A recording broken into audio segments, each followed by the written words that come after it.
واحلل عقدۃ من لسانی یفقهوا قولی سبحانک لا علم لنا الا ما علمتنا انک انت العلیم الحکیم۔ برادران اسلام، واجب الاحترام بزرگوں، دوستوں اور بھائیوں، اللہ تبارک و تعالی کے کلام مبارکہ میں سے دو آیات اور آقا انعامدار سرکار دو عالم صلی اللہ علیہ وسلم کے فرامین مبارکہ میں سے ایک حدیث تلاوت کی ہے۔ دعا فرمائیں کہ اللہ تبارک و تعالی اس عاجز کو مال اہل والعیال صحت کاملہ عاجلہ دائمہ اور حق بات بیان کرنے کی توفیق عطا فرمائیں۔ اللہ تبارک و تعالی سب کو حق سمجھنے اور حق پہ چلنے کی توفیق عطا فرمائیں۔ پروردگار عالم تمام آنے والوں کی حاضری، حج، عبادت، زیارت منظور و مقبول فرمائیں۔ آج کے درس میں میں نے جو آیات تلاوت کی ہیں ان کا تعلق ہے فریضہ صلوات سے، یعنی نماز سے، کیونکہ میرے بھائی بہت سارے بزرگ، احباب، حجاج کرام، معتمرین ہر ملک کے اور ہر جنس کے بڑے افسوس سے یہ کہنا پڑتا ہے کہ ان کی نمازیں جو ہیں وہ سنت کے مطابق ادا نہیں ہو رہی۔ اس لیے مہربانی فرما کر اللہ تبارک و تعالی کے دین کو سمجھیں۔ اللہ نے جو موقع دیا ہے آپ کو حرمین الشریفین میں 20 دن، 1 مہینہ، 10 دن جتنا مقدر میں ہے، ان دنوں کو اپنی زندگی کا سب سے قیمتی سرمایہ تصور کریں اور ان میں ایک ایک لمحہ، ایک ایک گھڑی، ایک ایک منٹ ضائع نہ کریں۔ اللہ کا دین سیکھیں، سکھلائیں، ایک دوسرے کو سمجھائیں، تاکہ جب انسان اللہ کے گھر سے واپس جائے تو اس کے اعمال میں، اس کے حرکات و سکنات میں، اس کی سیرت و صورت میں کچھ مکے مدینے کی جھلک نظر آئے۔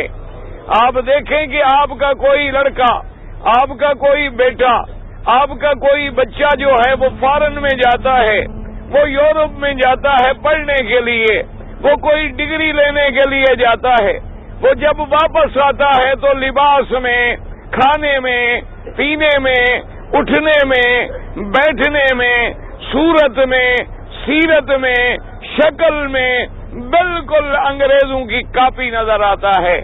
لیکن اگر آپ مکے اور مدینے میں آئیں اور واپس جانے کے بعد آپ کی زندگی میں میرے مدنی پاک کی کوئی سنت کی جھلک بھی نظر نہ آئے تو پھر آنے کا کیا فائدہ ہے؟ اس لیے دعا کریں اللہ کسی کو محروم نہ فرمائے اور اللہ تمام آنے والوں کو صحیح معنی میں دین اسلام پہ چلنے کی توفیق عطا فرمائے۔ سب سے پہلی بات یاد رکھیں کہ حج جو ہے وہ زندگی میں ایک دفعہ فرض ہے۔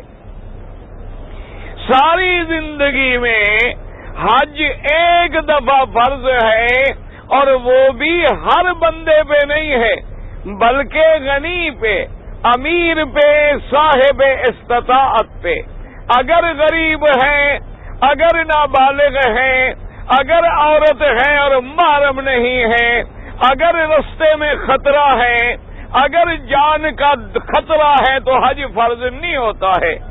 لیکن نماز جو ہے وہ دن رات میں ہر مسلمان عاقل بالغ مرد عورت پہ ایک دفعہ نہیں 5 دفعہ فرض ہے۔ اور اللہ کی نماز، اسی طرح نماز کے بارے میں سمجھیں کہ روزے کا حکم ہے، حج کا حکم ہے، زکوٰۃ کا حکم ہے، حدود و قصاص کا حکم ہے، سارے احکام جبریل لایا ہے۔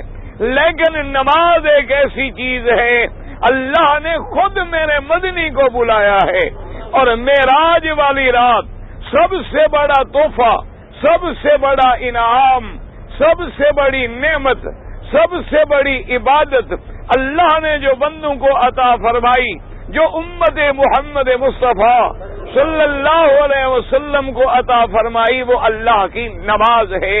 تو اسی سے فرق کریں کہ نماز کا حکم تو خود سرکار محمد پاک صلی اللہ علیہ آلہ و اصحابہ وسلم لائے ہیں، اگر اس میں کوتاہی ہو جائے تو پھر حج پڑھنے کا فائدہ نہیں ہوتا ہے۔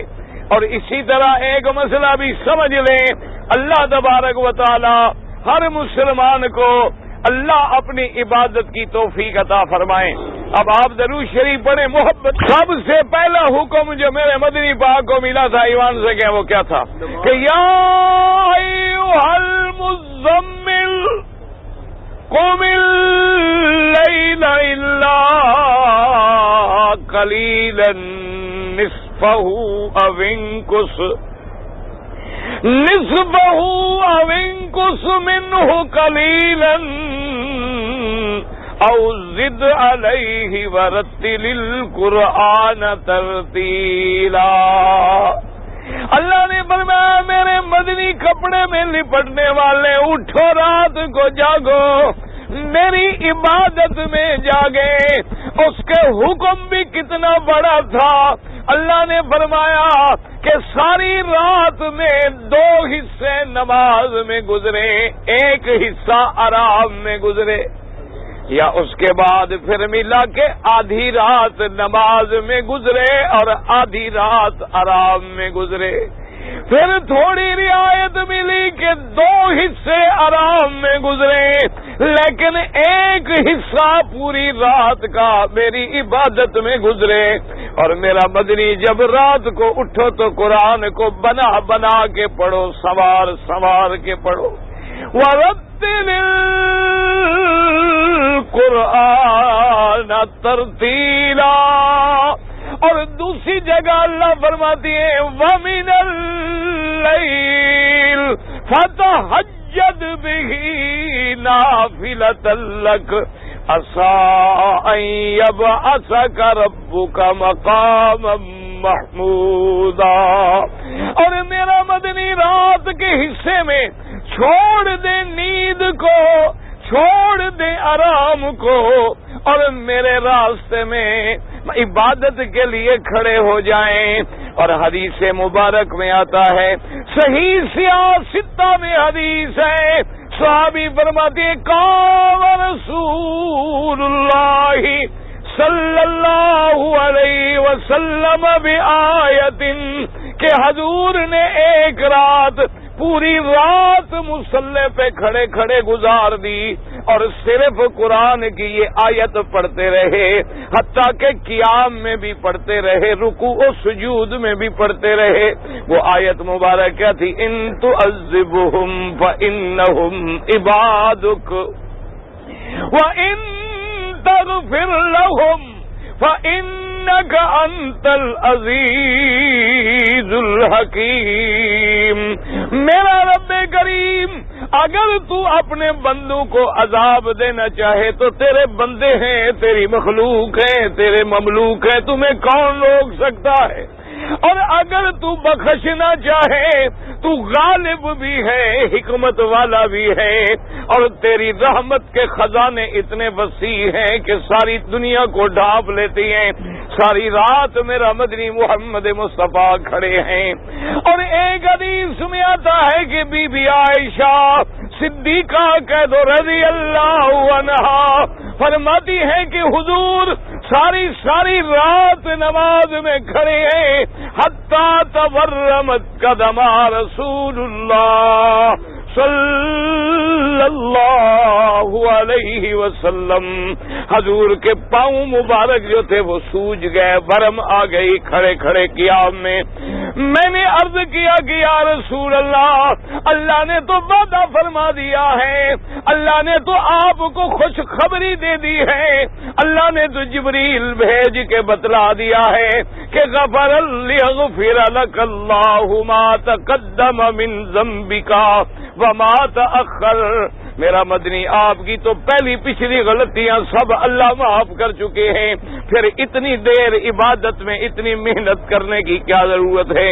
یعنی آپ معصوم ہیں، آپ افضل الانبیاء ہیں، آپ سید الاولین ہیں، آپ سید الآخرین ہیں، آپ رحمت للعالمین ہیں، آپ سب سے پہلے جنت میں جانے والے ہیں، پھر ساری ساری رات نماز میں جاگنے کی، حتیٰ کہ پاؤں پہ ورم آ جائے، سوج جائیں۔ حضور نے فرمایا عائشہ کیا بات کر رہی؟ افلا اکون عبدا شکورا، عائشہ جس اللہ نے مجھے یہ شان دی ہے، کیا تو یہ نہیں چاہتی کہ میں اپنے اللہ کا شکر گزار بندہ بنوں، میں اللہ کا شکر ادا کروں؟ پوری پوری رات میرے مدنی کی نماز میں گزر رہی ہے۔ صحیح حدیثوں میں حضور جب تہجد پڑھتے، سورت بقرہ، سورت آل عمران، سورت نساء، سورت مائدہ، سورت انعام تہجد کی ایک رکعت میں ادا ہوتی تھی۔ یہ کوئی نماز نہیں، ایمان سے یاد رکھو حاجیو، یہ جو ہم ٹکرے مار رہے ہیں، اللہ اکبر اللہ اکبر اللہ اکبر اللہ اکبر، یہ اللہ کے گھر میں بیٹھ کے مسئلہ سمجھ لو۔ جو لوگ ایسے نماز پڑھتے ہیں نماز نہیں ہوتی، ان کی ادا ہی نہیں ہوتی۔ سمجھ لیں مسئلہ، یہ نہ کہنا کہ ہمیں بتایا کسی نے نہیں تھا۔ یہ کوئی نماز ہے کہ اللہ اکبر اللہ اکبر اللہ اکبر اللہ اکبر؟ فجر کو اگر امام نماز میں کھڑا ہے، ہمارے بھائیوں کو دیکھو، یہ 2 رکعت سنت اتنی جلدی ادا کرتے ہیں، امام الحمد سے ولضالین پر نہیں پہنچے گا، یہ 2 رکعتیں پڑھ کے اللہ اکبر جماعت میں بھی آ گئے، اور خوش ہیں کہ ہم نے سنت پڑھ لی۔ بالکل نماز ہوتی ہی نہیں۔ ایک مسئلہ سمجھ لیں، اور اس میں کسی کا اختلاف نہیں ہے، نہ کوئی حنفی، شافعی، مالکی، حنبلی کا جھگڑا ہے۔ صحیح حدیث مبارک میں ہے کہ میرے مدنی سرکار بیٹھے ہیں محمد رسول اللہ، حضور کا نام آئے تو کیا عرض کیا تھا؟ درود شریف تو پڑھ لیا کرو نا۔ او اللہ کے بندے، پتہ نہیں اسی درود سے اللہ قیامت میں حضور کی شفاعت نصیب کر دے۔ جی صاحبان، یہاں آپ شاپنگ کے لیے نہیں آئے، سیر کرنے کے لیے نہیں آئے، نیند آرام کرنے کے لیے نہیں آئے، قبر میں بڑا وقت پڑا ہے سونے کا۔ تم یہاں اللہ کا دین سیکھنے کے لیے آئے ہو، اور اللہ کا کعبہ مرکز ہدایت ہے۔ اگر تیری نمازیں کعبے میں بھی آ کر ٹھیک نہ ہوئی تو پھر دنیا میں کہیں بھی ٹھیک نہیں ہو سکتی۔ سرکار دو جہاں، سرکار دو عالم، فخر دو عالم، رحمت دو جہاں بیٹھے ہیں، ایک صحابی آئے، آگے نماز پڑھی، 2 رکعت نماز پڑھنے کے بعد حضور کی خدمت میں آئے، کہا السلام علیکم یا رسول اللہ۔ حضور نے سلام کا جواب دیا، اور آپ نے فرمایا ارجع فصلی فإنک لم تصلی۔ آپ نے فرمایا میرے صحابی جا کے پھر نماز پڑھو، تم نے نماز نہیں پڑھی۔ اب حضور کا حکم ہے، کون انکار کر سکتا ہے؟ وہ بھی بیچارہ پھر گیا، پھر جا کے نماز پڑھی، نماز پڑھ کے پھر حاضر ہوا، پھر آ کے سلام کیا۔ حضور نے فرمایا ارجع فصلی فإنک لم تصلی، تم پھر نماز پڑھو، تم نے نماز نہیں پڑھی۔ ایمان سے کہو، وہ نماز پڑھ کے آ رہا تھا کہ نہیں؟ پڑھ کے آ رہا، لیکن حضور فرماتے ہیں تم پھر نماز پڑھو، تم نے نماز نہیں پڑھی۔ خدا کے لیے سوچو کہ تم عصر سے یہاں بیٹھے ہوئے ہو، مغرب سے بیٹھے ہوئے ہو، عشاء سے بیٹھے ہوئے ہو، امام کے پیچھے نماز پڑھ رہے ہو، تمہیں پتہ ہے کہ رکوع کیسے کرنا ہے، رکوع کے بعد کیسے کھڑے ہونا ہے، سجدے میں کتنی دیر کرنی ہے، سجدے کے بعد کتنی دیر کرنی ہے، لیکن جب سلام پھرتا ہے تو سنتوں میں پھر وہی ٹکرے شروع کر دیتے ہو۔ ویسے نماز کا فائدہ کیا ہے؟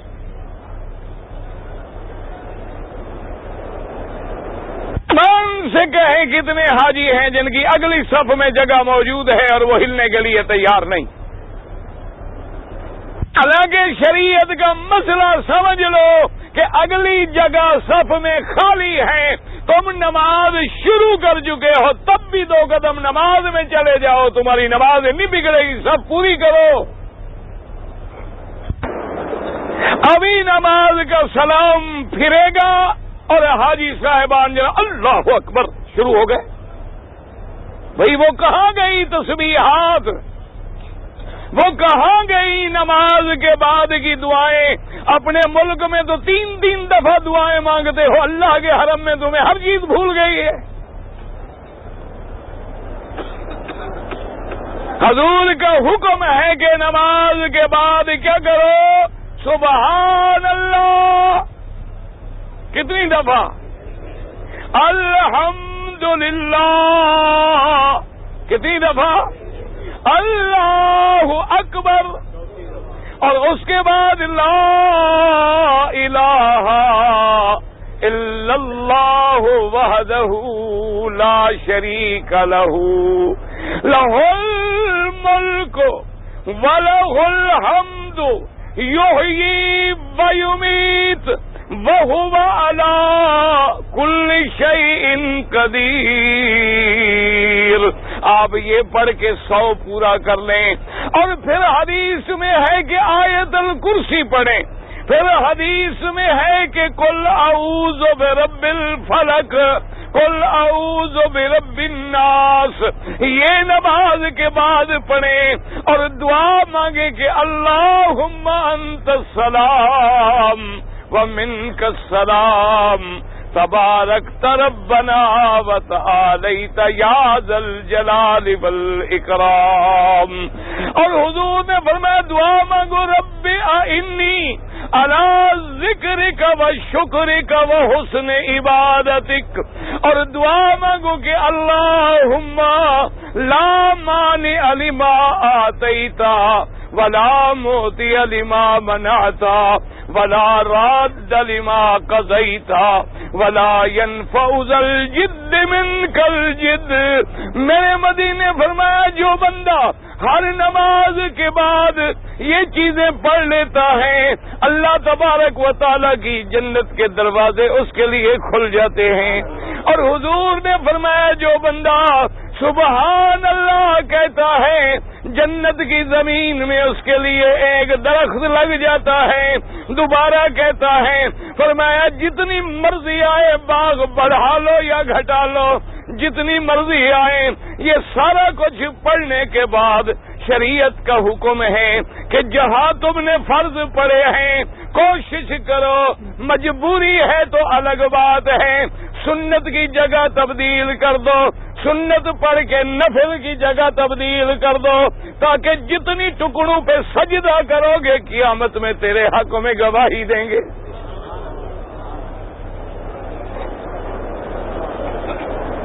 سمجھے مسئلہ خدا کے لیے. اتنی محنت کر کے آئے ہو، حرم میں بھی آؤ، وقت بھی لگاؤ اور ایمان سے کہو نماز پڑھو اور نماز ادا بھی نہ ہو. آپ سارے علماء سے اپنے ملک میں عرب میں عجم میں پوچھیں اور آپ کو اللہ نے علم دیا ہے سارا قرآن کھول دو. ایک جگہ پہ اللہ نے یہ نہیں کہا کہ نماز پڑھو. سمجھو ہر جگہ کیا حکم ہے؟ نماز قائم کرو. نماز اقیم الصلاۃ. فرمایا مومن کون ہے؟ الذین یقیمون الصلاۃ اقم الصلاۃ لدلوک الشمس الی غسق اللیل. ہر جگہ حکم ہے نماز کو کیا کرو؟ کہہ دو کیا کرے؟ اچھا نماز قائم کرنے کا کیا منع ہے؟ کھڑے رہو. جو مسئلہ خدا کے لیے اور درود شریف بھی پڑھتے رہیں، دل سے سارے محبت کے ساتھ پڑھیں. اور جنہوں نے درود شریف پڑھا ہے جلدی جلدی بیٹھ جائیں، مہربانی کریں جلدی. اچھا سمجھو نماز قائم کرو. نماز قائم کا کیا معنی؟ کہ نماز کو اس کے شروط و ارکان کے ساتھ وقت مقرر میں ادا کرنا. سمجھو مسئلہ، یعنی جو نماز کی شرطیں ہیں، جو نماز کے ارکان ہیں، جو نماز کے فرائض واجبات ہیں، وقت میں ادا کرنا. اگر ارکان پورے نہیں کیے تو نماز قائم نہیں کی. اچھا تم بیٹھے رہے سورج پیلا ہونے لگا، عصر کی نماز پڑھنے لگے تو نماز قائم نہیں کی. صبح کو سوتے رہے جب سورج نکلنے لگا تو جلدی جلدی اللہ اکبر کر کے 2 ٹکرے مار لی تو نماز قائم نہیں کی. حضور نے فرمایا نماز پڑھو مرغ کی طرح، دانے نہ چگو. کیا مانا؟ دانے ڈالتے ہو نا، مرغ کیسے ٹھونگے مارتا ہے. فرمایا تم نماز پڑھنے آتے ہو کہ ٹھونگے مارنے آتے ہو؟ اور اسی طرح یاد رکھیں کہ جب نماز میں کھڑے ہوں، اب اللہ کا کعبہ ہمارے سامنے ہے، کہہ دو الحمدللہ. اچھا اب دیکھو، اگر تم یوں کھڑے ہو جاؤ اور تمہارا بدن رخ سر کعبے کے اندر نہ ہو تو نماز نہیں ہوگی. تمہارا پورا وجود کعبے کے اندر ہونا چاہیے. اچھا اسی طرح جب ہاتھ کھڑے کرو تو ہاتھ دونوں جو ہیں ان کا رخ بھی کعبے کے طرف ہو اور کان کے برابر ہوں. اور جب ہاتھ باندھو تو یہ جگہ اس ہڈی پر آنی چاہیے. اب سینے پہ ہاتھ باندھو تو حدیث میں موجود ہے، نیچے باندھو ناف پہ تو موجود ہے، اس میں کوئی جھگڑا نہیں. لیکن جب شروع کرو تو آرام سے شروع کرو اور ادب سے، اور پتہ لگے میں کیا کہہ رہا ہوں. اللہ اکبر. یہ تو کوئی نماز نہیں کہ کھڑے. یہ کون سی نماز ہے؟ یہ کون سی نماز ہے؟ اللہ اکبر. کہا ہے کہ یہ پکڑ لو اور ادھر یہ پکڑ لو. یہ کس حدیث مبارک میں ہے؟ ہاں سینے پہ ہاتھ باندھنا بھی حدیث مبارک میں ہے. ہمارے آنکھوں پر جو چیز نبی کے فرمان میں مل جائے، آمنا و صدقنا، ہم اللہ کے فرمان کے بھی غلام، محمد کے احکام کے بھی غلام. اگر ایک آدمی نے آمین زور سے کہی ہے تب بھی الحمدللہ حدیث میں موجود ہے. اگر کسی نے آہستہ کہی ہے تب بھی علماء کے پاس قرآن و حدیث سے آہستہ کہنے کے دلائل بھی موجود ہیں. کوئی جھگڑے کی بات نہیں.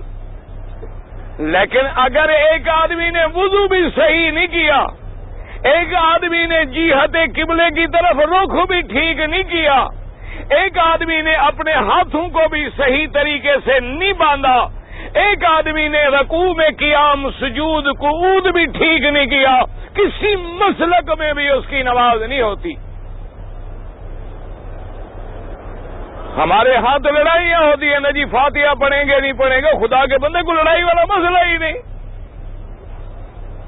جو لوگ پڑھتے ہیں الحمدللہ، امام شافعی رحمت اللہ علیہ ہر نماز میں مقتدی کے لیے فاتحہ کے قائل ہیں.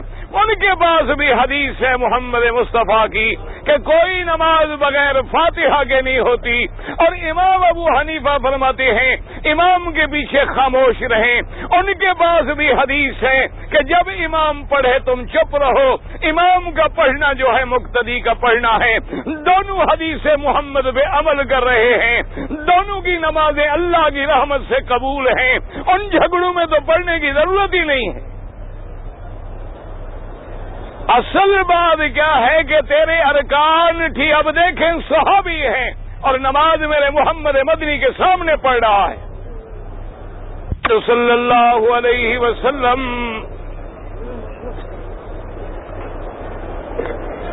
حضور نے فرمایا ارجع فصلی فإنک لم تصلی، جا کے پھر نماز پڑھو، تم نے نماز نہیں پڑھی. 3 دفعہ کے بعد جب 4تھی دفعہ آیا تو کہنے لگا حضور مجھے تو اسی طرح آتی ہے اور نہیں آتی. حضور نے فرمایا پھر ٹھہرو. نماز پڑھنے کا معنی یہ ہے کہ جب تم اللہ اکبر کہو تو آرام سے کھڑے ہو، سورت فاتحہ پڑھو، اس کے بعد سورت پڑھو، پھر اللہ اکبر کہہ کے رکوع میں جاؤ، اور میرے پاک نبی پہ قربان جاؤں، فرمایا جب رکوع میں جاؤ تو انگلیاں کھلی ہوں تاکہ تم اپنے گھٹنوں کو اچھی طرح پکڑ سکو۔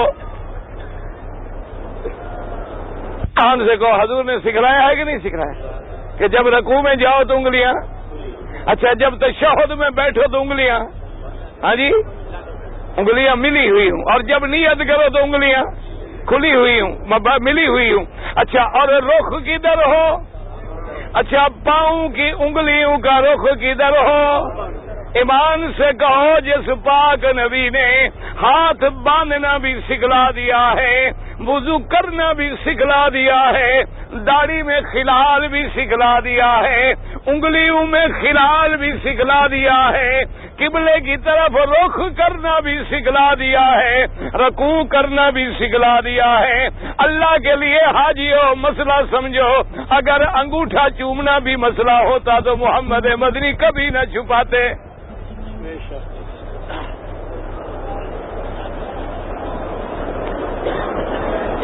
یہ ساری باتیں بتا دی، وہ تمہارے لیے چھوڑ دیا، 14 صدی کا مولوی آئے گا ڈھونڈے گا۔ خدا کے لیے دین سمجھو، حضور نے فرمایا جب رکوع میں جاؤ حتی تطمئن راکعاً، رکوع اتنا کرو کہ تمہاری ہڈی تمہارا بدن جو ہے برابر ہو جائے، اور کم از کم پڑھو سبحان ربی العظیم، سبحان ربی العظیم، سبحان ربی العظیم، کم از کم 3 دفعہ، ورنہ 5 دفعہ، 7 دفعہ، 11 دفعہ، اور پھر جب کھڑے ہوں تو کہو سمع اللہ لمن حمدہ، ربنا لک الحمد حمدا کثیرا طیبا مبارکا کما یحب ربنا ویرضا۔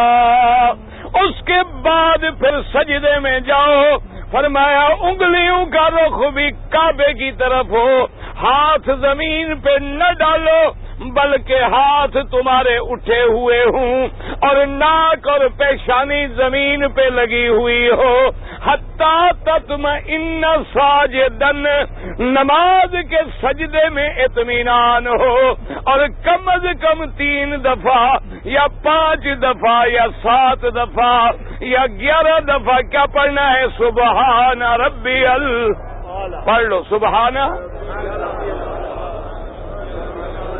اور پھر سجدے کے بعد جب اٹھ کے بیٹھو، حضور نے فرمایا تمہاری ہر ہڈی کا جوڑ اپنی جگہ پہ واپس آ جائے، اور پھر دعا بھی مانگو کہ اللہم اغفر لی ورحمنی ورزقنی واہدنی واعف عنی، پھر کہو اللہ اکبر، پھر سجدہ کرو۔ لیکن مسلمانوں ایمان سے کہیں کیا ہماری نماز اسی طرح ادا ہوتی ہے، یا اللہ اکبر سبحان ربی العظیم سبحان ربی العظیم اللہ اکبر یہ نماز ہے؟ کوئی ایکسپریس ٹرین پہ چڑھے ہوئے ہو، گاڑی تمہاری باہر چھوٹ رہی ہے، یہ کون سی نماز ہے کہ تمہیں پتہ ہی نہیں کہ کیا کہہ رہے ہو؟ اللہ اکبر کہنے کے بعد کیا پڑھو گے؟ سبحانک اللہم وبحمدک وتبارک اسمک وتعالی جدک ولا الہ غیرک۔ اچھا بعض روایات میں ہے کہ یہ بھی پڑھ سکتے ہو اللہم باعد بینی و بین خطایایا کما باعدت بین المشرق والمغرب، اور بعض میں آتا ہے کہ حضور دونوں کو بھی ملا کے پڑھ لیتے تھے، اور اس کے بعد پڑھتے اعوذ باللہ من الشیطان الرجیم، بسم اللہ الرحمن الرحیم الحمدللہ رب العالمین. ایک ایک آیت، ایک ایک حرف علیحدہ علیحدہ کر کے میرے مدنی نماز پڑھتے تھے. اس لیے محدثین نے لکھا ہے کہ ٹکرنے والی 100 رکعت پڑھو تو قبول نہیں ہے، آرام سے 2 رکعت پڑھو تو اس کا اجر اللہ کے ہاں زیادہ ہے. اللہ اکبر. پھر مسئلہ سمجھے، نماز میں اتنی دور ایک حاجی ادھر کھڑا ہے ایک ادھر کھڑا ہے، درمیان میں اسے جوتے رکھے ہوئے ہیں. یہ کون سی نماز ہے بھائی؟ حضور پاک نے ایمان سے کہو رحمت للعالمین، کہہ دو صلی اللہ علیہ وسلم. فداہ روحی وابی وامی، میرا ماں باپ، میری روح، میری جسم، میری جان محمد پہ قربان.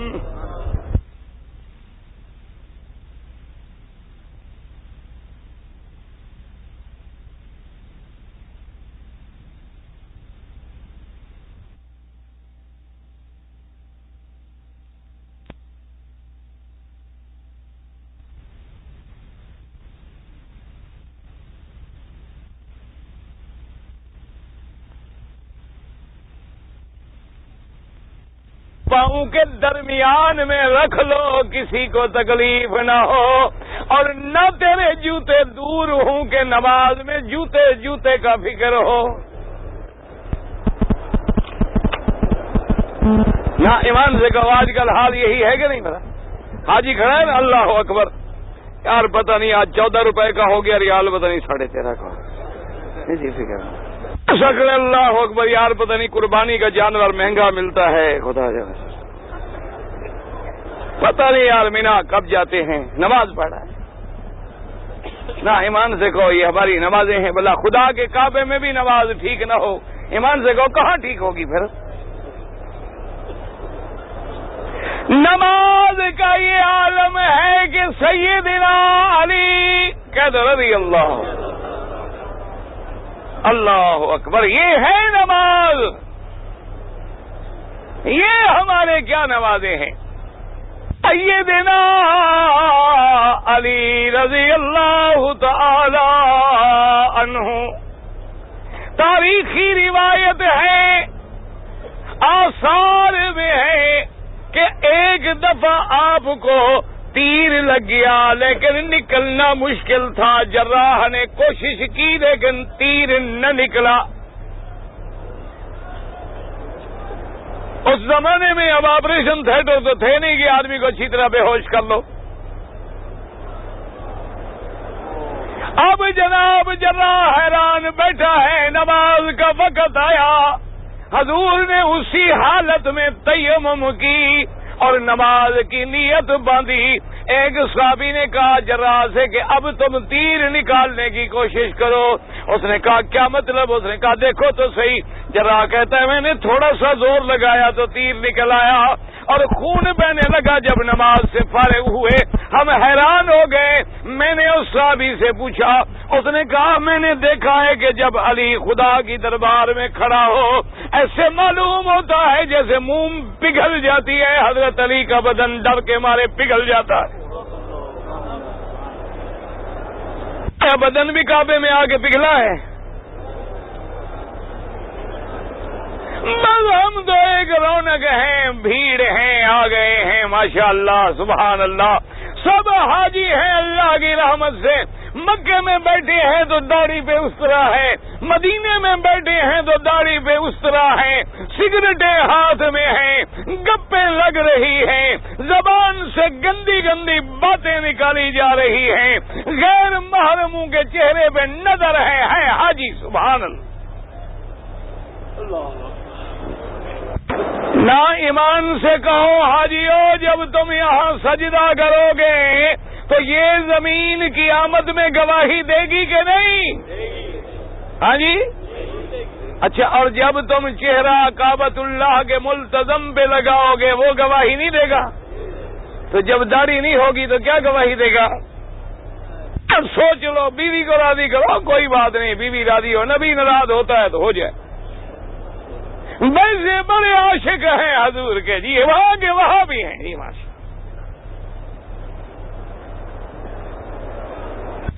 اور بھائی حج پڑھنا جو ہے، کوئی حکیم نے نسخہ لکھا ہے کہ حج پڑھو؟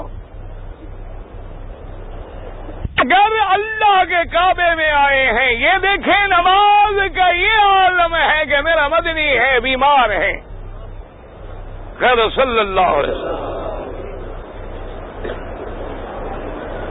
حضور سرکار دو جہاں کی مرض الوفات ہے، بیمار ہے، اور اتنی شدید بخار ہے حضور کے بدن مبارک میں کہ حضور کو شدت سے بے ہوشی آ جاتی ہے، اور صحابہ ٹھنڈے پانی کی مشکیزہ پوری بھر کے حضور پہ ڈالتے ہیں۔ ٹھنڈے پانی ڈالنے سے تھوڑی سی طبیعت بحال ہوتی ہے، اور پہلی چیز جو حضور پوچھتے ہیں، فرماتے ہیں نماز۔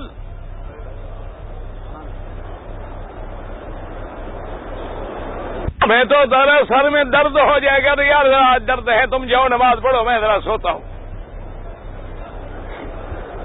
ہاں کتنے حاجی ہیں، اور جی آج میں بڑا تھک گیا، عمرہ کرنے گیا تھا، حاجی صاحب تم جا کے نماز پڑھو۔ عبداللہ ابن مسعود فرماتے ہیں جو جماعت میں حاضر نہیں ہوتا تھا ہم سمجھ لیتے تھے وہ منافق ہے، وہ مسلمان نہیں ہے۔ حضرت عبداللہ ابن مسعود فرماتے ہیں ما یقترب من الصلاۃ الا منافق قد علم نفاقہ، کہ نماز جماعت میں وہ بندے پیچھے رہتے تھے جن کا نفاق معلوم تھا کہ منافق ہیں، ورنہ مسلمان کبھی جماعت سے پیچھے نہیں رہ سکتا۔ اسی لیے ایک نبی پاک کا فرمان ہے کہ جو بندہ مسجد کا ہمسایہ ہے اور مسجد کی اذان سنتا ہے، اس کی مسجد میں نہ آئے تو نماز ادا ہی نہیں ہوتی۔ لا صلاۃ لجار المسجد الا فی المسجد۔ اسی طرح صحیح حدیث ہے میرے مدنی محمد مصطفیٰ کی، اور آج کتنی بدقسمتی ہے، دوستوں میں گپے لگانے میں دیر ہو جائے، شاپنگ میں دیر ہو جائے، سیر میں دیر ہو جائے، کہتے ہیں یار چلو آج 4 نفلیں نہ پڑھو، 2 پڑھ لو، یار دیر ہو گئی ہے نا، یعنی وہ وقت بچاتے ہیں تو اللہ کی نماز سے بچاتے ہیں۔ ایک صحابی ہے میرے مدنی پاک کے نابینا صحابی ہیں، حضور کی خدمت میں آئے، کہنے لگے یا رسول اللہ انی ضریر البصر مالی قائد یقودنی۔ ہاں حضور صلی اللہ علیہ وسلم، میں نابینا ہوں، میری آنکھیں نہیں ہیں، میں اندھا ہوں، اور میرے ہاتھ پکڑنے والا بھی کوئی نہیں۔ مجھے گھر سے مسجد نبوی میں آنے میں حضور بڑی تکلیف ہوتی ہے، راستے میں پتھر ہیں، اس زمانے میں کوئی سڑکیں تو نہیں بنی ہوئی تھی، نہ راستے بنے ہوئے تھے، گرتے پڑتے پہنچتا ہوں، اگر حضور اجازت دے دیں تو میں کچھ نمازیں اپنے گھر میں پڑھ لیا کروں، ذرا تکلیف کم ہوگی۔ حضور نے فرمایا اچھا ٹھیک ہے، جاؤ تم گھر میں نماز پڑھ لیا کرو۔ جب وہ تھوڑی دور گیا حضور نے فرمایا بلاؤ میرے صحابی کو، واپس لے آؤ، جلدی لے آؤ، جلدی لے آؤ۔ صحابہ گئے، جلدی بلا کے لے آئے کہ آقا پھر بلا رہے ہیں، فرمایا هل تسمع النداء، تو حاجیو ہمارا تجربہ ہے کہ تم مدینے میں جاتے ہو، 40 نمازیں پوری ہو جائیں تو 41ویں پڑھتا ہی نہیں حاجی۔ کوئی کہہ بھی دے کہ بھی آؤ نماز پڑھو گا، میری جی پوری ہو گئی۔ جو خدا کے لیے، اور کچھ لوگوں کی نماز واپسی میں جدہ ایئرپورٹ تک ہے، اور بعض کی نماز بمبئی کراچی ایئرپورٹ تک ہے، گھر جانے کے بعد فی امان اللہ۔ مسجدیں ویران ہیں، سینما آباد ہیں۔ اللہ کے گھر ویران ہیں اور شیطان کے گھر آباد ہیں۔ کوئی بڑا آدمی تیرے ملک میں نماز نہیں پڑھتا، کوئی وزیر، مشیر، افسر، بیوروکریٹ، الا قلیل من عبادی الشکور، جن پہ اللہ راضی ہو بندہ، ان کو پتہ ہی نہیں کہ نماز کیا ہوتی ہے۔ ان کو اگر کوئی آدمی کہہ بھی دے کہ جی نماز کا وقت ہو رہا ہے، وہ کہتے ہیں یار چھوڑو، ملا شور مچا دیا، نماز کیا ہے، اللہ کی نماز ہے، کسی وقت پڑھ لو۔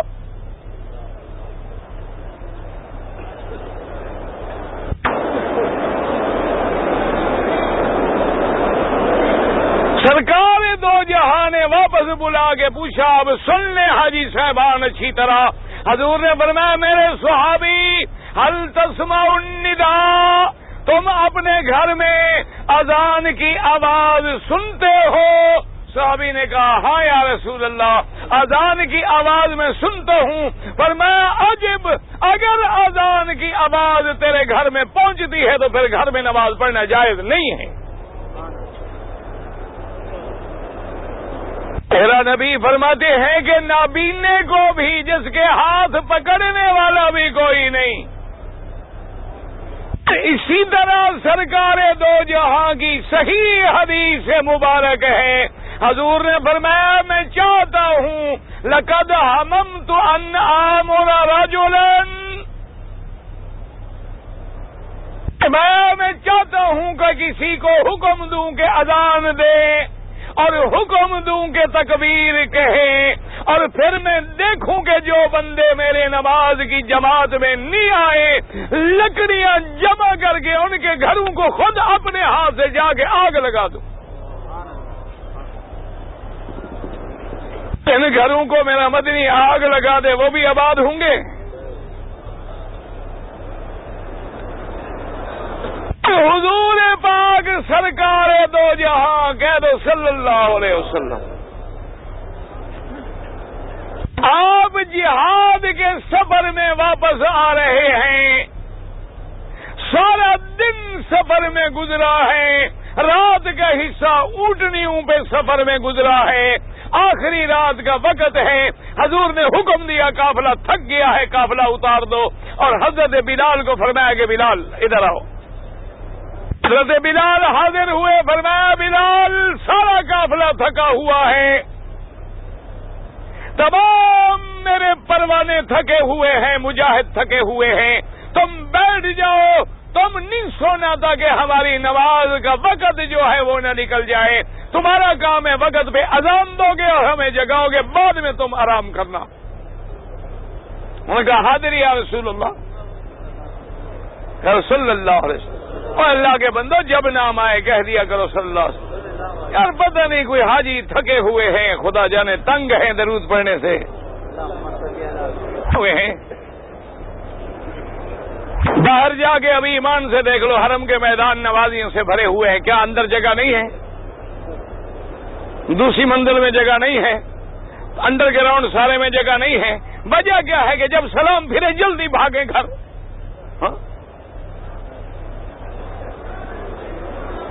اور ایمان اور نفاق کی علامت ہے، ایمان والے کو مسجد میں ایسے چین ملتا ہے جیسے مچھلی کو پانی میں ملے، اور منافق یہ سمجھتا ہے میں پنجرے میں پھنس گیا ہوں، جان چھوٹے دروازہ کھلے اور بھاگوں۔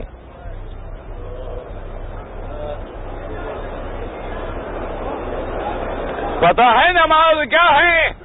حضور کی جب طبیعت پریشان ہوتی نا، پتہ ہے کیا کہتے تھے؟ بلال اذن یا بلال، ارحنا یا بلال، بلال اذان کہو، نماز پڑھے تاکہ ہمیں سکون ملے۔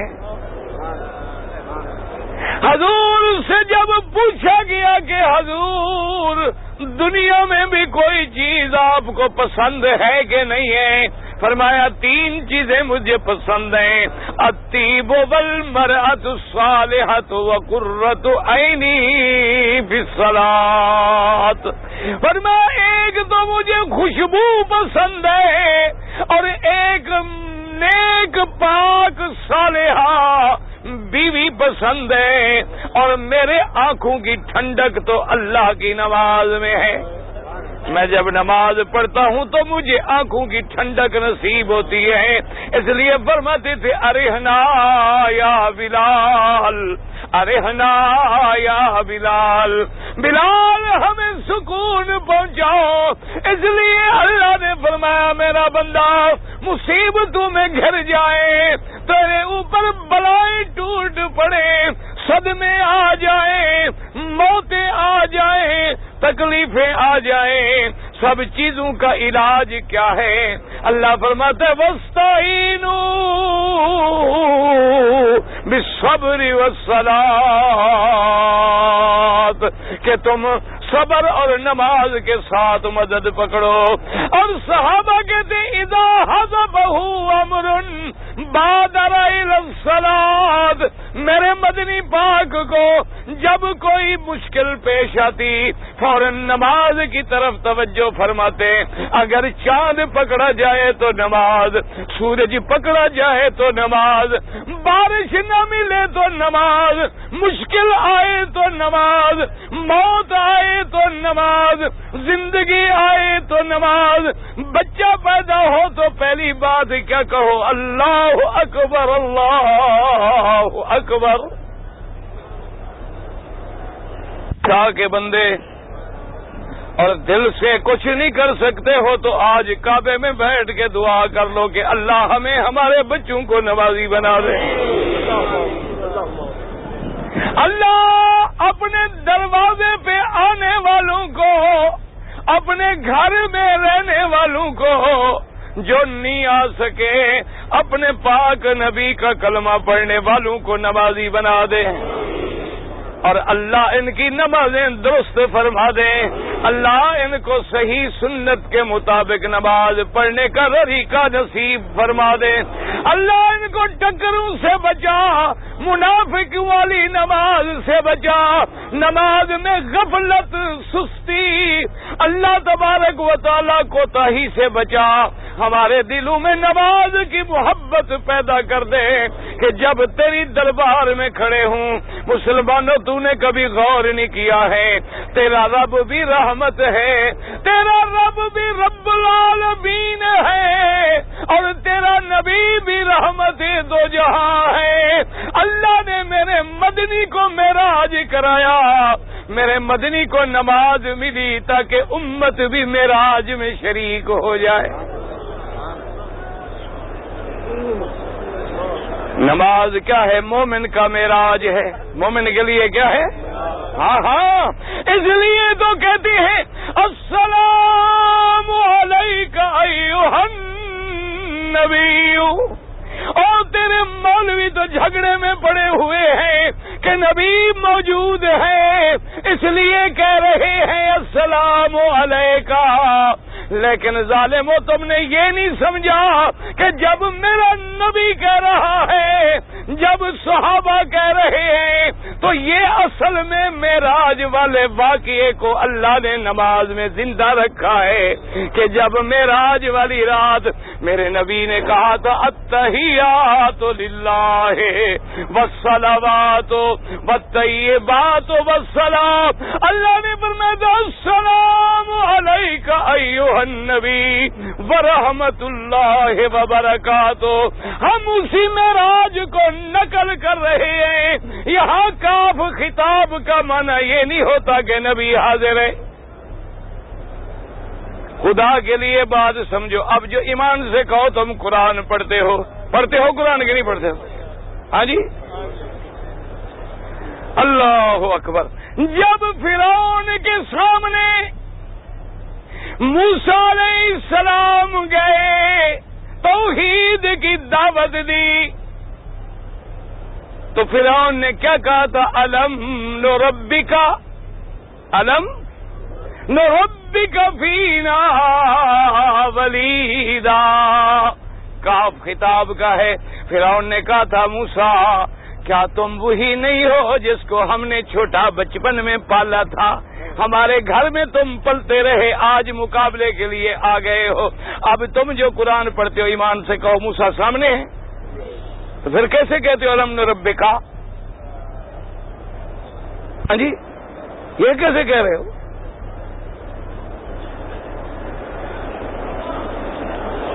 اچھا، یوسف علیہ السلام نے آگے کہا ابا جان حاضر میں نے خواب دیکھا ہے جی۔ کیا دیکھا؟ 11 تارے، سورج، چاند مجھے سجدہ کر رہے ہیں۔ تو یعقوب نے کیا کہا تھا؟ قال یا بنی لا تقصص رؤیاک علی اخوتک فیکیدوا لک کیدا۔ انہوں نے کہا میرا بیٹا یہ قصہ، یہ خواب بھائیوں کو نہیں بتانا۔ اب جو تم کہہ رہے ہو ایمان سے کہو یوسف سامنے ہے، یوسف کے بھائی بھی حاضر ہیں۔ مسئلہ کیا ہے کہ قرآن ہے، بات وہ ہے، ہم نقل کر رہے ہیں، اس بات کو ہم دوبارہ دوہرا رہے ہیں۔ اسی طرح اللہ فرماتے ہیں کہ ہر نماز میں میرے مدنی کے معراج کو دوہراؤ تاکہ یہ تیرا معراج بن جائے۔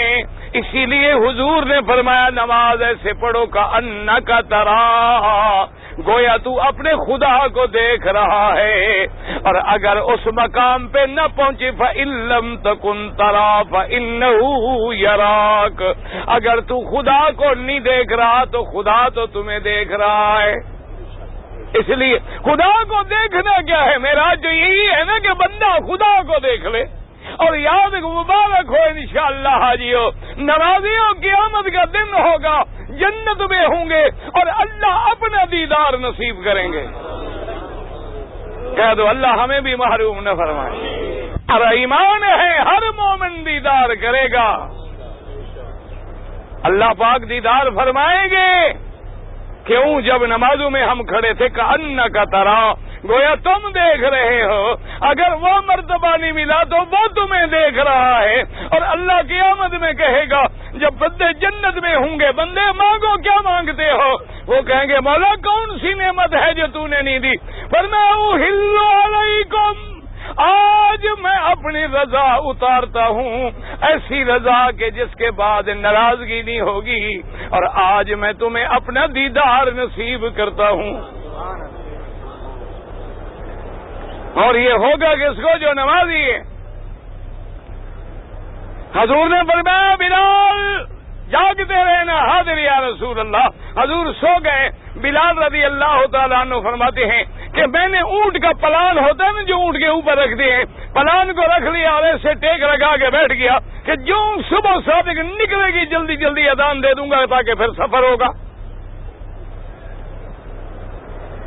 کہتے ہیں خدا کی شان ہے بغلبنی النوم، میں بھی تھکا ہوا تھا، نیند آ گئی۔ خدا کی شان ہے سارے صحابہ کو نیند آ گئی، میرے مدنی پاک کو بھی نیند آ گئی۔ سب سے پہلے میرے آقا کی سرکار دو جہاں کی آنکھ کھلی، لیکن آنکھ اس وقت کھلی جب سورج نکل آیا۔ سورج نکلا، دھوپ پڑی، حضور بیدار ہوئے۔ حضور نے فرمایا اٹھو صحابہ جلدی کرائی نہ بلال، پکڑو بلال کدھر گیا۔ آپ نے بھی کبھی اپنے ملازم سے کہا ہے کہ مجھے نماز کے لیے کیوں نہیں جگہ؟ گوبا جب خود نہیں پڑھتا تو ملازم کیا جگہ گا؟ تم نے تو بھائی یہی دیکھا ہے آپ کے ملک میں جا کر جو بڑے بڑے لوگ ہیں نا، بعض خوش نصیب ہیں، ورنہ جتنی تمہارے بہت بڑے جن کو تم بڑا اعلیٰ درجے کے لوگ سمجھتے ہو، ان کے گھروں میں ہر چیز ہے، شراب کے لیے بار بھی ہے، ڈانس کی فلور بھی ہے، اگر نہیں ہے تو نہ مصلی ہے نہ نماز ہے۔ پوچھو نا ان کو، کبھی کبھی ہم ویسے تجربہ کرتے رہتے ہیں، اچھا یار یہاں آپ کی صبح کی نماز کہاں ہوتی ہے؟ وہ کہتے جی ابھی ٹیلی فون کر کے پوچھتا ہوں، اور حساب سے تم مسلمان نہیں ہو، تم ہندو ہو، کافر ہو کیا؟ اتنا بھی پتہ نہیں کہ صبح کی نماز کب ہوتی ہے؟ کیوں کبھی پڑھی ہو تو نماز ہوتی ہو؟ وہ تو صاحب آئیں گے 2 بجے رات کو فلم سے اور ڈیسک سے فارغ ہو کے سوئیں گے، انشاءاللہ صبح 9 بجے اٹھیں گے، 10 بجے ناشتہ فرمائیں گے، پھر سوٹ پہن کے باہر نکل جائیں گے، پھر قیامت شام رات تک تو بوٹ ہی نہیں کھلنا پاؤں سے۔ اور ساتھ مسئلہ بھی یاد رکھ لیں کہ امام احمد ابن حنبل رحمت اللہ علیہ اور شیخ الاسلام ابن تیمیہ رحمہ اللہ اور شیخ الاسلام ابن القیم رحمہ اللہ اور ہزاروں علماء و محدثین کا یہ فتویٰ ہے کہ جو بندہ مرد ہے یا عورت بالغ ہے ایک نماز اللہ کی جان کے چھوڑ دے وہ کافر ہو جاتا ہے. انہوں نے کہا سرکار دو جہاں کا فرمان ہے کہ من ترک الصلاۃ متعمدا فقد کفر، کہ جو شخص نماز جان بوجھ کے چھوڑ دے وہ کافر ہو گیا. اس ظاہر حدیث پہ انہوں نے فتویٰ دیا ہے اور حضور نے فرمایا کہ فرق جو ہے بین المؤمن والکافر کیا ہے؟ صلاۃ. مومن اور کافر کے درمیان میں فرق کیا ہے؟ نماز. یہ ایسے نہیں فرمایا، اللہ کا قرآن ہے، آپ درود شریف پڑھیں. قرآن میں ہے کہ جب جہنمیوں کو جہنم کی طرف لے جا رہے ہوں گے تو ان سے پوچھا جائے گا ما سلککم فی سقر، کون سا عمل ہے جس کی وجہ سے تم آج جہنم کی طرف جا رہے ہو؟ وہ کیا جواب دیں گے؟ قالوا لم نک من المصلین. وہ کیا جواب دیں گے کہ ہم نماز پڑھنے والوں میں نہیں تھے. کیا مانا؟ کافر تھے. نماز جو ہے صلۃ بین العبد و بین الرب، بندے کو اپنے رب سے جوڑنے والی چیز کیا ہے؟ اللہ کی نماز ہے. نماز ہے تو بندہ خالق سے جڑا ہے، نماز نہیں تو بندہ رب سے کٹ گیا. جب کٹ گیا تو پھر بندہ کیسے رہ گیا؟ سرکار دو جہاں صلی اللہ علیہ وسلم تسلیما کثیرا کثیرا. آپ نے فرمایا این بلال، بلال کدھر ہے؟ حضرت بلال آئے. فرمایا بلال میں نے حکم دیا تھا تمہیں جاگنے کے لیے، تم کیسے سو گئے؟ حضرت بلال نے کیا پیارا عرض کیا، کہتا ہے میرا مدنی جس رب نے آپ کو سلا دیا اسی نے مجھے بھی سلا دیا ہے. اور نے کہا حضور جب نبی نہ جاگے تو میری کیا طاقت تھی بھلا؟ اللہ کا نبی سو گیا تو میں تو غلام ہوں حضور. اللہ اکبر. یاد رکھو ہمارا ایمان ہے. تم تو کہتے نا وہاں بھی ہمارا ایمان ہے. میرا رب چاہتا تو جبریل بھیج کے بھی جگا دیتا، لیکن میرا اللہ چاہتے تھے کہ سو جائیں تاکہ امت کو بھی پتہ لگ جائے کہ کبھی نماز چھوٹ جائے تو کیا کریں. ورنہ تو قیامت تک امت کو مسئلہ کون سمجھاتا. ورنہ جبریل نماز کی حالت میں اللہ نے جبریل بھیجا، حضور نے جوتے نماز میں اتارے. صحابہ نے پوچھا کہ حضور کیوں اتارے ہیں؟ فرمایا جبریل نے آ کے خبر دی تھی کہ مدنی تیرے جوتے میں کچھ لگا ہوا ہے، اس کو اتار دیں. جو اللہ نبی کے جوتے پہ بھی چیز برداشت نہیں کرتے وہ حضور کو عرش سے جبریل بھیج کے بھی جگا سکتے تھے، لیکن ہر چیز میں اللہ کی حکمت ہے. کیوں نے فرمایا صحابہ جلدی کرو، تیاری کرو. سب صحابہ تیار ہو گئے. حضور نے فرمایا فخرجوا من هذا الوادی فإن بها شیطان. حضور نے فرمایا اس وادی سے جلدی نکلو، یہاں شیطان ہے. اس وجہ سے ہماری نماز چلی گئی ہے. تو اندازہ کرو جس گھر میں نماز نہ ہو میرے مدنی کے فرمان کے مطابق وہاں شیطان کا ڈیرا ہے. خود سمجھ لیں، اندازہ کر لیں. حضور کی بیماری ہے، ذرا ہی فاقہ ہوتا ہے. فرماتی ہے صلاح، نماز کا کیا ہوا؟ بی بی عرض کرتی ہے حضور صحابہ مسجد میں بیٹھے ہیں انتظار میں، سارے تیار بیٹھے ہیں. اذان ہو چکی ہے، نماز تیار ہے، لیکن وہ چاہتے ہیں کہ محبوب کے پیچھے نماز پڑھیں۔ حضور نماز ابھی نہیں ہوئی ہے، پھر غشی آ جاتی۔ آخر حضور نے فرمایا مروا ابا بکر فلیصلی بالناس، فرمایا جا کے ابو بکر کو حکم کرو کہ آج محمد کے مصلی پہ کھڑا ہو جائے نماز کے لیے۔ رضی اللہ عنہ، اور جب اللہ دے تم چھین لو گے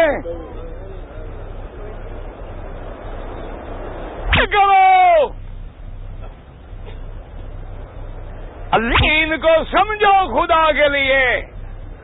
حضور نے فرمایا مروا ابا بکر فلیصلی بالناس، حکم ہے ابو بکر سے کہو نماز پڑھائے، جماعت کا وقت جا رہا ہے، مجھے ہمت نہیں ہو رہی لیکن نماز جماعت نہ جائے۔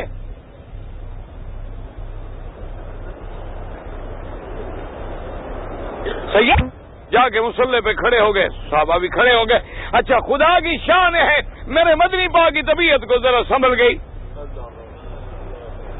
حضور نے فرمایا علی عباس حاضر، فرمایا ادھر آؤ، میں تمہارے کندھوں پہ ہاتھ رکھ کے بھی مسجد میں نماز پڑھوں گا۔ ایک ہاتھ حضرت علی کے کندھے پہ ہے، ایک حضرت عباس کے کندھے پہ ہے۔ بی بی عائشہ فرماتی ہے حضور کے پاؤں زمین پہ لکیر کھینچ رہے ہیں، یعنی پاؤں میں دم نہیں ہے، طاقت نہیں ہے، لیکن میرا مدنی مسجد میں جا رہے ہیں۔ اور اب حضور آئے تو صدیق نماز پڑھا رہے ہیں۔ اللہ، اب آواز آئی، صحابہ نے محسوس کرنے لگے، حضور اللہم صلی علی محمد وعلی آل محمد وبارک وسلم۔